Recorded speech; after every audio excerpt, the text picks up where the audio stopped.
Okay, so I wanted to make a vintage pepper mill, and I wanted to make it out of this big slab of big leaf maple burl. It has a lot of crazy stuff going on with it.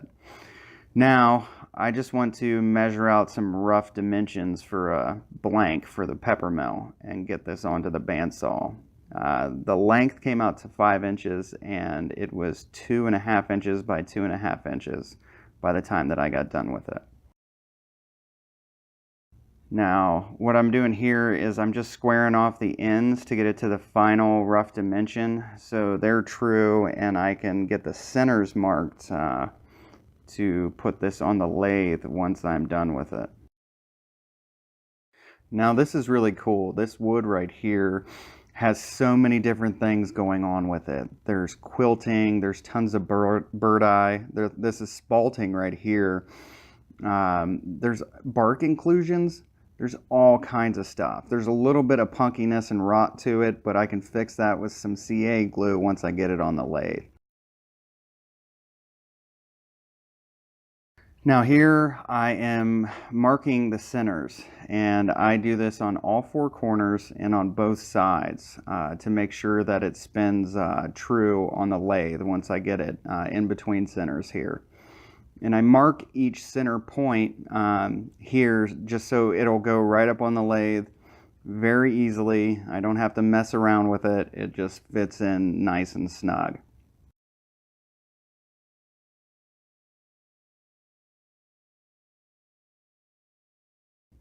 Now this tool rest here, my dad actually makes them. If you have a bigger lathe, like a 1-inch diameter tool rest, I'll leave a link down below, or actually the contact info, because those bigger lathe tool rests, they're like $90 to $120 sometimes on Amazon, and my dad makes them significantly cheaper. So if you want to give him a call and he can custom make you one, it'd be worth checking out in my opinion.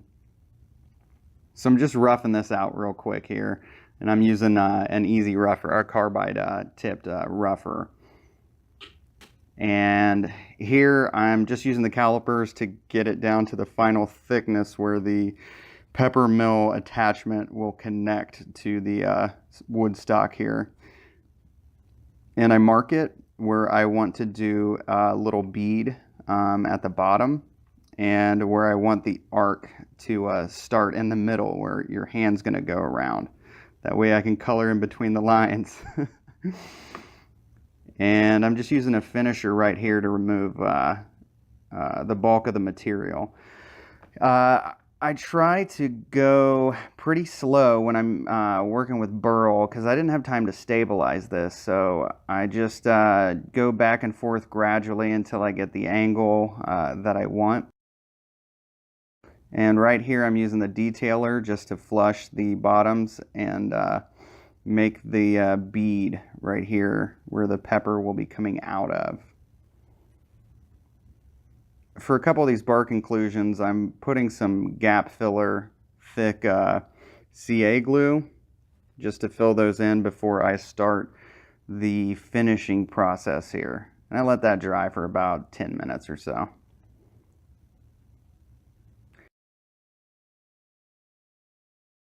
Here I am putting the 1-inch diameter Forstner bit through the middle here, and this will be the shaft where the pepper comes out of the attachment and comes out of the bottom here. So let's see how I did. Oh yeah.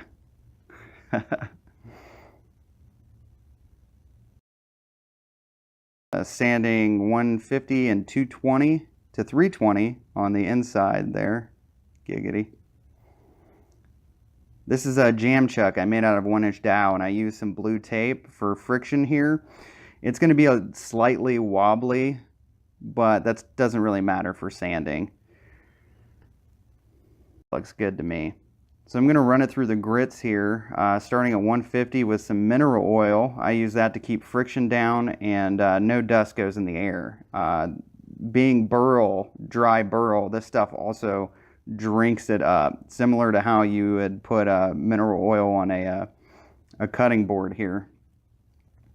And I just work my way through the grits from 120 to actually to 800 on this one. And with this lathe, I can reverse the direction. So with burl having crazy grain direction, I just stop the lathe and I reverse it, and that gets it so much smoother, so much quicker. And this is what it looks like right after 150 in mineral oil. All the grain is starting to pop, it's starting to come out, it's got a ton of character, so that's one of the things I love about burl. And after this point, I'm going to finish this in the way that I finish a pen. So I'm going to clean it off with mineral spirits here. And I'm going to get every nook and cranny here and get every piece of that like sandpaper and sludge and mineral oil and everything that's on the surface. I'm trying to get off as good as possible. And it's important you let this dry before you put any subsequent finishing on, because it will fog up your finish. So let it dry for about 20 minutes or so. That's just kind of hand polishing it, just checking it out, and that grain is really coming alive here. I take the tailstock off and clean out the inside as well, just to make sure everything is looking good and it's clean. And Mahone's walnut oil finish right here, I use the real light finish, and I apply this extremely liberally. I don't think you can put too much on.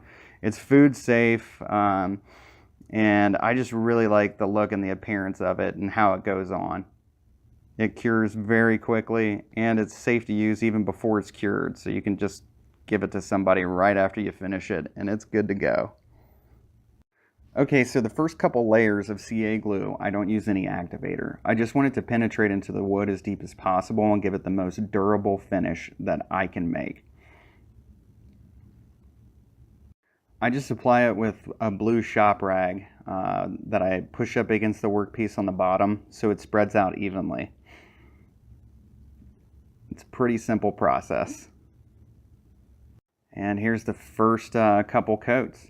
Now I just inspect it and make sure there's no high spots or anything like that. Now once I start adding CA glue again, I'll go over it with the blue towel, because I don't want there to be any debris on it, because I've noticed it before after like 8 layers of CA glue, and then it just drives me crazy. So I have to sand everything down. So I just wipe it off real good, put the CA glue on, hit it with some activator, and then I turn the lathe off and I run some quadruple aught steel wool over any high spots. So I just brush it real gingerly to just polish it a little bit, and you can scratch it up if you want. It's no big deal, because the next layer of CA glue will fill all of those scratches and you won't even be able to tell that they're there. Then I start with micro mesh. I polish the CA glue starting at 1500 grit and work my way all the way to 12,000. Once I'm done with that, the next thing I do is high gloss plastic wax. It's automobile wax. Put a few coats of that on and buff it out at a pretty high speed, and then you're pretty much left with a finished product at that point. A little bit of final buffing here just to make sure that I got all the wax off of the piece, and there you have it. Next is just adding the hardware, and we're ready to go.